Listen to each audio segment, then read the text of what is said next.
Nahulikam ang pagbangga ng isang taxi sa isang tricycle sa Maynila. Tumakas ang taxi driver. Nakunan din ng CCTV sa Iloilo City ang pagsalpok ng isang taxi sa isang motorsiklo. Makibalita tayo kay Nanita Hobilia ng GMA Iloilo. Kuha ito ng CCTV camera sa isang kalsada sa Molo, Iloilo City. Makikita ang isang motorsiklo na dumaan sa isang lodging house at maya-maya lang biglang lumabas ang taxi mula sa naturang hotel at nabangga ang motorsiklo. Natumba ang rider at angkas niya.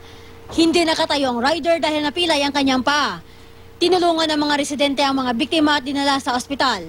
Hawak na ngayon ng pulisya ang driver ng taxi na sinampahan na ng kaso. Hindi siya nagbigay ng pahayag.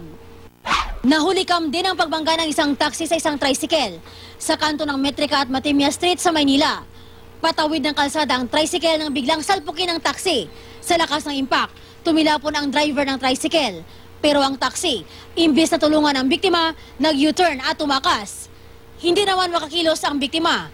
Kinuha ng kapwa niya driver ang plaka ng taxi habang hinabol naman ito ng dalawang motorsiklo.